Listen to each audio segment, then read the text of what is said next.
ನನಗೆ 2023ರಲ್ಲಿ ಕನ್ನಡ ಭಾಷಾ ಅಧಿನಿಯಮ ಅಂತ ಒಂದು ಬಂದಿದೆ. ತುಂಬಾ ಕೆಲಸ ಮಾಡಿದ್ದಾರೆ ಅದ್ರ ಹಿಂದೆ, ತುಂಬಾ ಚೆನ್ನಾಗಿದೆ. ಆಮೇಲೆ ಸುಮಾರು 1117 ಕನ್ನಡ ಪರವಾದಂತಹ ಆದೇಶಗಳಿವೆ ಸರ್ಕಾರದಲ್ಲಿ. 1117 ಇಷ್ಟು ವರ್ಷದಲ್ಲಿ ಕನ್ನಡಕ್ಕೆ ಹಾಗಾಗಬೇಕು, ಹೀಗಾಗಬೇಕು, ಅಲ್ಲಿ ಕನ್ನಡ ಇರಬೇಕು, ಇಲ್ಲಿ ಕನ್ನಡ ಇರಬೇಕು. ಸೊ ಆದೇಶಗಳ ದೃಷ್ಟಿಯಿಂದ ಸರ್ಕಾರ ತುಂಬಾ ಮುಂದೆ ಇದೆ. ಅಷ್ಟೊಂದು ಆದೇಶಗಳಿವೆ. ಪ್ರಾಧಿಕಾರದ ಜವಾಬ್ದಾರಿ ಏನು ಅಂದ್ರೆ ಅದರ ಆಕ್ಟ್ ಅಲ್ಲಿ ಇರುವ ಜವಾಬ್ದಾರಿ ಏನು ಅಂತಂದ್ರೆ ಈ ಸರ್ಕಾರ ನೀಡಿದ ಆದೇಶಗಳು ಅನುಷ್ಠಾನಕ್ಕೆ ಬಂದಿವೆಯೋ ಎಂಬುದನ್ನು ಪರಿಶೀಲಿಸಿ ಸರ್ಕಾರಕ್ಕೆ ವರದಿಯನ್ನು ಕೊಡುವುದು. ಇದು ಪ್ರಾಧಿಕಾರದ ಮೂಲ ಕೆಲಸ.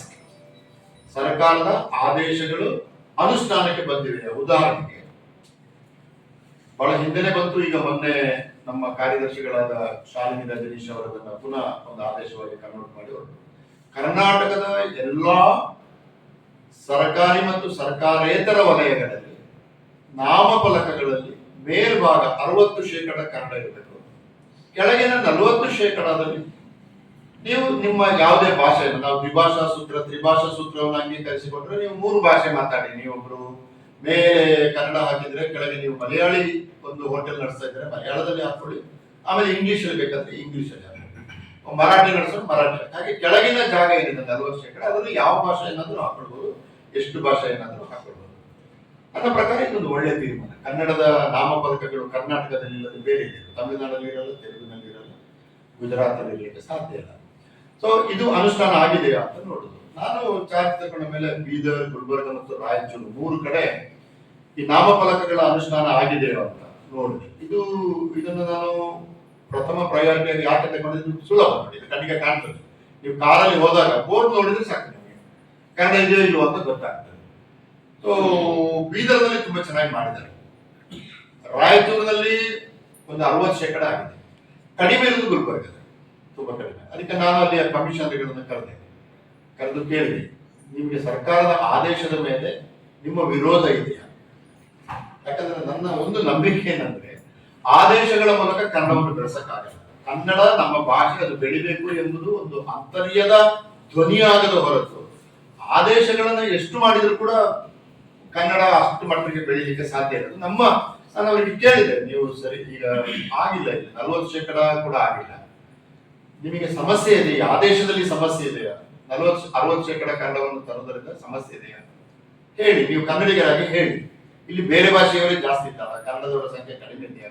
DC ಆಫೀಸ್ ನಲ್ಲಿ ನಡೆದ ಮೀಟಿಂಗ್ ಕೊನೆಗೆ ಒಂದು ಅರ್ಧ ಗಂಟೆ ಚರ್ಚೆ ಆದ ಮೇಲೆ 3 ಜನ ಕಮಿಷನರು ಅದಕ್ಕೆ ಸಂಬಂಧಪಟ್ಟವರು, ಸರಿ ಸರ್ ನಮಗೆ ತಪ್ಪಾಗಿದೆ ಅಂತ ನಮಗೆ 3 ತಿಂಗಳು ಅವಕಾಶ ಕೊಡಿ, ನವೆಂಬರ್ 1ರೊಳಗೆ ನಾವು ಗುಲ್ಬರ್ಗ ಜಿಲ್ಲೆಯಾದ್ಯಂತ ನಾವು 60% ಕನ್ನಡವನ್ನು ಬೋರ್ಡ್ನಲ್ಲಿ ಅನುಷ್ಠಾನ ಮಾಡ್ತೇವೆ, ಉಳಿದ 40% ಬಿಡಿ. ಯಾರೋ ಒಬ್ರು ಹೇಳಿದ್ರು ಅದು ಕೋರ್ಟ್ ಅಲ್ಲಿ ಸ್ಟೇ ಇದೆ ಅಂತ ಹೇಳಿದ್ರು, ಹಾಗಾಗಿ ನಾವು ಮಾಡಲ್ಲ ಅಂತ ಹೇಳಿದ್ರು. ನಾನು ಹೇಳಿದೆ ಕೋರ್ಟ್ ಸ್ಟೇ ಅನ್ನು ನಾನು ನೋಡಿದ್ದೇನೆ. ಕೋರ್ಟ್ ಏನ್ ಹೇಳ್ತದೆ ಅಂತಂದ್ರೆ ಬೋರ್ಡ್ ಅನ್ನ ಸೀಸ್ ಮಾಡಬೇಡಿ ಅಂತ ಹೇಳ್ತದೆ. ನೀವು 60% ಕನ್ನಡ ಕಾಣಲಿಲ್ಲ ಅಂದ್ರೆ ಬೋರ್ಡ್ ತೆಗೆಯುವ ಹಕ್ಕಿಲ್ಲ, ಪ್ರಾಧಿಕಾರಕ್ಕಿಲ್ಲ, ಯಾರಿಗಿಲ್ಲ, ತೆಗೆಯುವ ಹಕ್ಕಿಲ್ಲ. ಆದ್ರಿಂದ ನಾವು ಮುಟ್ಲಿಕ್ಕೆ ಹೋಗ್ಲಿಲ್ಲ. ನಾನು ಹೇಳಿದ್ರೆ ತೆಗೆಯುವ ಹಕ್ಕಿಲ್ಲ, ಆದ್ರೆ ಲೈಸೆನ್ಸ್ ರಿನ್ಯೂ ಮಾಡುವ ಹಕ್ಕು ನಿಮಗಿದೆಯಲ್ಲ, ಅಲ್ಲಿ ನೀವು ಹಿಡಿಬಹುದಲ್ಲ ಅಂತ ಕೇಳ್ತೇನೆ. ಲೈಸೆನ್ಸ್ಗೆ ಬರ್ತಾರೆ, ಪ್ರತಿ ವರ್ಷ ಲೈಸೆನ್ಸ್ಗೆ ಬರ್ತಾರೆ. ಇನ್ನು ಬೋರ್ಡ್ ಫೋಟೋ ತಂದು ತೋರಿಸು ನನಗೆ 60% ಇಲ್ಲದ್ರೆ ನಾನು ರಿನ್ಯೂ ಮಾಡಲ್ಲ ಅಂತ ಹೇಳಿ. ಏನ್ ಸಮಸ್ಯೆ? ಏನಿಲ್ಲ ಸರ್, ಮಾಡ್ಬೋದಲ್ವಾ? ಹಾಗಾಗಿ ಸರ್ಕಾರಿ ಆದೇಶಗಳನ್ನ ಬಹಳ ಜನ ಅಧಿಕಾರಿಗಳು ಸರಳವಾಗಿ ಅನೇಕ ಬಾರಿ ತಪ್ಪಾಗಿ ಗ್ರಹಿಸಿ ಅದನ್ನು ಅನುಷ್ಠಾನಕ್ಕೆ ತರದೇ ಇರ್ತಾರೆ. ಸೊ ನಮ್ಮ ಕೆಲಸ ಏನಂದ್ರೆ ಅದನ್ನ ಅವರಿಗೆ ಸರಿಯಾಗಿ ಮನವರಿಕೆ ಮಾಡಿ ಕನ್ನಡದ ಅನುಷ್ಠಾನ ಆಗುವ ಹಾಗೆ ಮಾಡುವುದು. ಇದು ನನಗೆ ಸುಲಭ ಆಗ್ತದೆ, ಕೆಲಸ ಮಾಡ್ಲಿಕ್ಕೆ ಕೂಡ ಸುಲಭ ಆಗಿದೆ, ಕಣ್ಣಿಗೆ ಕಾಣ್ತದೆ, ಮತ್ತೆ ನೋಟ್ಸ್ ಕೊಡ್ಬೋದು, ಇದು ಆಗ್ತದೆ ಅಂದ್ರೆ ಅನುಷ್ಠಾನ. ಇನ್ನೊಂದು ನಾವು ಒಂದು ಸಮಸ್ಯೆ ಹುಟ್ಟಿಕೊಡ್ತದೆ ಇದ್ದಕ್ಕಿದ್ದಾಗ. ಉದಾಹರಣೆಗೆ ಮೊನ್ನೆ KPSC Karnataka public service commission ನಮಗೆ ಯಾರಿಗೂ ಗೊತ್ತೇ ಇರಲಿಲ್ಲ. ಎಕ್ಸಾಮಿನೇಷನ್ ಮುಂದೆ ಹೋಗ್ಬೇಕು ಅಂತ ಮಕ್ಕಳು ಕೇಳಿದ್ದು, 3 ತಿಂಗಳ ಹಿಂದೆ ಕ್ವಶನ್ ಪೇಪರ್ ಮಾಡಿದ್ದು, ಅದೆಲ್ಲ ಪೇಪರ್ ಬರ್ತಾ ಇತ್ತು. ಆದ್ರೆ ಅದರಿಂದ ಸಮಸ್ಯೆ ಏನೂ ಆಗಲಿಲ್ಲ, ದೊಡ್ಡ ಮಟ್ಟದ ಸಮಸ್ಯೆ ಆಗಲಿಲ್ಲ. ಆದ್ರೆ ಪರೀಕ್ಷೆ ಕ್ವಶನ್ ಪೇಪರ್ ಕೊಟ್ಟು ಎಕ್ಸಾಮಿನೇಷನ್ ಮುಗಿದು 6 ಗಂಟೆಗೆ ಹೊರಗೆ ಬಂದಾಗ ಕನ್ನಡವೇ ಅರ್ಥ ಆಗದ್ದು. ಎಲ್ಲ ಮಕ್ಕಳು ಗಲಾಟೆ ಮಾಡಿ ಶುರು ಮಾಡಿದ್ರು, ಸೋಷಿಯಲ್ ಮೀಡಿಯಾದಲ್ಲಿ ಪೋಸ್ಟ್ ಮಾಡಿದ್ರು. ಇಂಗ್ಲಿಷ್ ಅಲ್ಲಿ 4 ಅಂತಂದ್ರೆ ಕನ್ನಡದಲ್ಲಿ ಅದು 3 ಅಂತ ಇದೆ. ಸೊ ಈಗ ಕನ್ನಡದವ 3 ಅಂತ ಬರೆದ್ರೆ ತಪ್ಪಾಗ್ಬೋದು, ಇಂಗ್ಲಿಷ್ ನವ 4 ಅಂತ ಬರೆದ್ರೆ ಸರಿ ಆಗ್ಬೋದು. ಯಾವ್ದು ಸರಿ ಯಾವ್ದು ತಪ್ಪು? ಯಾಕಂದ್ರೆ ಇಲ್ಲಿ 0.01 ಪಾಯಿಂಟ್ ಕೂಡ KPS ಅಲ್ಲಿ ಮುಖ್ಯ ಆಗ್ತದೆ. ಲಕ್ಷಾಂತರ ಜನ ಕಾಂಪಿಟೇಟರ್ಸ್ ಇದೆ. ಇದ್ದಕ್ಕಿದ್ದಂಗೆ ಸಮಸ್ಯೆ ಆಯ್ತು. ನಾನು ರಾತ್ರಿ ಎಲ್ಲ ಕುಳಿತು ಕ್ವಶನ್ ಪೇಪರ್ ಅನ್ನ ತರಿಸಿ ನೋಡಿದ್ರೆ 60 ತಪ್ಪುಗಳು ಇತ್ತು. ಅದು ಮೂಲ ಇಂಗ್ಲಿಷ್ ಮಾಡಿದ್ದಾರೆ, ಅದನ್ನ ಕನ್ನಡಕ್ಕೆ ಅನುವಾದ ಮಾಡಿದಾಗ ಕೆಲವರು ಹೇಳಿದ್ರು ಗೂಗಲ್ ಟ್ರಾನ್ಸ್ಲೇಷನ್ ಮಾಡಿದ್ದಾರೆ, ಕೆಲವರು ಹೇಳಿದ್ರು ಆರ್ಟಿಫಿಷಿಯಲ್ ಇಂಟೆಲಿಜೆನ್ಸ್ ಮೂಲಕ ಮಾಡಿದ್ರು ಅಂತ. ನಮಗೆ ನಿಜವಾಗಿ ಏನಾಗಿದೆ ಅಂತ ಗೊತ್ತಿಲ್ಲ. ಆದ್ರೆ ಆ ಟ್ರಾನ್ಸ್ಲೇಷನ್ ಸರಿ ಇಲ್ಲ ಎಂಬುದು 100% ಸತ್ಯ. 60 ತಪ್ಪುಗಳಿತ್ತು. ನಾನು ಮರುದಿವಸ 9 ಗಂಟೆಗೆ, ಅಂದ್ರೆ ನಾನು ಹೇಳುದು ತಕ್ಷಣ ಕ್ರಾಪ್ ಅಪ್ ಆಗುವ ಸಮಸ್ಯೆಗಳಿಗೆ ನಾವು ರಿಯಾಕ್ಟ್ ಮಾಡಬೇಕು, ಡಿಲೇ ಮಾಡಕ್ಕಾಗಲ್ಲ. ಸೊ ನಾನು ಮರುದಿವಸ ಬೆಳಗ್ಗೆ 9 ಗಂಟೆಗೆ ಆಫೀಸಿಂದ ಹೋಗಿ ಫಸ್ಟ್ ಲೆಟರ್ ಮಾಡಿದ್ದೆ ನಾನು KPS. ಇದು ಬಹಳ ದೊಡ್ಡ ತಪ್ಪುಗಳಾಗಿದೆ. ಈ ತಪ್ಪುಗಳನ್ನ ಏನು ಕಾರಣ, ಇಷ್ಟು ದೊಡ್ಡ ತಪ್ಪುಗಳು ಹೇಗೆ ಸಂಭವಿಸಿತು ಎಂಬುದನ್ನು ನನಗೆ 3 ದಿವಸದೊಳಗೆ ವರದಿ ಕೊಡಬೇಕು ಅಂತ ನಾನು ಹೇಳಿದೆ. ಈಗ 3 ದಿವಸದೊಳಗೆ ವರದಿ ಬಂತು. ನಾನು ಅದನ್ನ ನನ್ನ ರೆಕಮೆಂಡೇಶನ್ ಮೂಲಕ ನಾನು CM ಗೆ ಕಳಿಸಿದೆ. ನಿನ್ನೆ ಮಧ್ಯಾಹ್ನದಷ್ಟೊತ್ತಿಗೆ ನಾನು ಇಲ್ಲೇ ಇದ್ದೆ, ನಮಗೆ ಮೆಸೇಜ್ ಬಂತು CM ಪುನರ್ ವಿಮರ್ಶೆ ಮಾಡಲಿಕ್ಕೆ, ಪುನರ್ ಪರೀಕ್ಷೆ ಮಾಡಲಿಕ್ಕೆ ಆದೇಶ ಮಾಡಿದ್ದಾರೆ ಅಂತ ಬಂತು. ಅದೀಗ ಅಲ್ಲಿಗೆ ಆ ಸಮಸ್ಯೆ ಮುಗಿಯಿತು. ಅಂದ್ರೆ ಪ್ರಾಧಿಕಾರ ಕನ್ನಡದಲ್ಲಿ ನೋಡಿ, ಮಹಾರಾಷ್ಟ್ರ ಗಡಿ ಭಾಗದಲ್ಲಿ 300 ಮರಾಠಿ ಅಧ್ಯಾಪಕರನ್ನು ಕನ್ನಡ ಪಾಠ ಮಾಡಲಿಕ್ಕೆ ನೇಮಕ ಮಾಡಿದ್ರು. ಸರಿಯಾದ ಕ್ರಮ ಅಲ್ಲ. ಈಗ ನಾವೇನೇ ಕೇರಳದಲ್ಲಿ ಮಲಯಾಳಿಗಳಿಗೆ ಪಾಠ ಮಾಡಲಿಕ್ಕೆ ಕನ್ನಡದವರನ್ನು ನೇಮಕ ಮಾಡೋದು ತಪ್ಪೆ, ಅಥವಾ ಅಲ್ಲಿ ಕನ್ನಡ ಪಾಠ ಮಾಡಲಿಕ್ಕೆ ಮಲಯಾಳಿಗಳನ್ನು ನೇಮಕ ಮಾಡೋದು ಕೂಡ ತಪ್ಪೆ. ಅಟ್ಲೀಸ್ಟ್ ತಮಿಳು ಕನ್ನಡ ಮಲಯಾಳ ಚೂರ್ಚೂರಾಗ ಹತ್ತಿರ ಬರ್ತದೆ. ಆದ್ರೆ ಇಂಡೋ ಆರಿಯನ್ ಲ್ಯಾಂಗ್ವೇಜಸ್ಗೆ ಸೇರಿದ ಮರಾಠಿಯನ್ನ ಕನ್ನಡದವರಿಗೆ ಹೇಳಕ್ಕಾಗಲ್ಲ. ಯಾಕಂದ್ರೆ ನೋಡಿ, ಉದಾಹರಣೆಗೆ ಕನ್ನಡದಲ್ಲಿ ಕ್ರಿಯಾಪದ ರಹಿತ ವಾಕ್ಯಗಳಿವೆ, ಅದು ಗೋಡೆ, ಅದು AC. ನಮ್ಮ ಉತ್ತರ ಭಾರತದ ಇಂಡೋ ಆರಿಯನ್ ಭಾಷೆಗಳಲ್ಲಿ ಕ್ರಿಯಾಪದ ರಹಿತ ವಾಕ್ಯಗಳೇ ಇಲ್ಲ. ಅವ್ರಿಗೆ ಹೇಳಿಕೊಟ್ರೆ ಅದು AC ಇದೆ ಅಂತ ಹೇಳ್ಕೊಡ್ತಾರೆ. ಇವರು ನನ್ನ ಗೆಳೆಯ ಇದ್ದಾರೆ ಅಂತ ಹೇಳ್ತಾರೆ. ಏ ಮೇರಾ ದೋಸ್ತ್ ಹೇ, ಕನ್ನಡದಲ್ಲಿ ಹೇ ಇಲ್ಲ, ಮೇರಾ ದೋಸ್ತ್ ನನ್ನ ಗೆಳೆಯ ನೋಡಿ ಅಷ್ಟೇ. ಹಾಗಾಗಿ ನಿಮಗೆ ಭಾಷಾ ಗ್ರೂಪ್ಗಳು ಬೇರೆ ಆದಾಗ ಒಂದು ಭಾಷಾ ಗ್ರೂಪಿನವರು ಇನ್ನೊಂದು ಭಾಷೆಯನ್ನ ಹೇಳಿಕೊಳ್ಳ, ಅಂದ್ರೆ ಬಹಳ ತಜ್ಞತೆ ಇದ್ರೆ ಹೇಳ್ಬೋದು, ಆಗುದಿಲ್ಲ ಅಂತ ಏನಲ್ಲ. ಆದ್ರೆ ನಾವು ಈಗ ಪಾಠ ಮಾಡುವ ಪ್ರೈಮರಿ ಸ್ಕೂಲ್ ಮಟ್ಟದಲ್ಲಿ ಇದನ್ನೆಲ್ಲ ನೀವು ನಿರೀಕ್ಷೆ ಮಾಡುವುದೇ ತಪ್ಪು. ಆದ್ದರಿಂದ ಇದು ತಪ್ಪು ಎಂಬುದನ್ನು ನಾನು ತಕ್ಷಣ ಭಾಷಾ ವಿಜ್ಞಾನದ ನೆಲೆಯಲ್ಲಿ ಅನಲೈಸ್ ಮಾಡಿ, ಮತ್ತೆ ನನಗೊಂದು ಕುತೂಹಲ ಬಂತು. ಈಗ ಅಲ್ಲಿ ಇದು ನಿಮಗೆ ಗೊತ್ತಿದೆ, ಪತ್ರಕರ್ತರು ಈಗ ಇಂಥ ಸಂದರ್ಭದಲ್ಲಿ ಏನ್ ಮಾಡ್ತಾರೆ, ಕನ್ನಡಿಗರು ಗಲಾಟೆ ಮಾಡೋದು ಅಲ್ವಾ. ನಾವು ಕನ್ನಡ ಮರಾಠಿಗಳು ಯಾಕೆ ಹೇಳಿಕೊಡುವುದು ಗಲಾಟೆ, ಪೊಲೀಸ್ ಗಲಾಟೆ, ಆಮೇಲೆ ಪೊಲೀಸ್ ಕೇಸು. ಇದು ಮಾಮೂಲು ಕೇರಳದಲ್ಲಿ ಆಗ್ತಾ ಇತ್ತು, ಈಗ ಸ್ವಲ್ಪ ನಿಂತಿದೆ. ಮರಾಠಿ ಗಡಿ ಪ್ರದೇಶದಲ್ಲಿ ಈಗಲೂ ಕೂಡ ಆಗ್ತದೆ.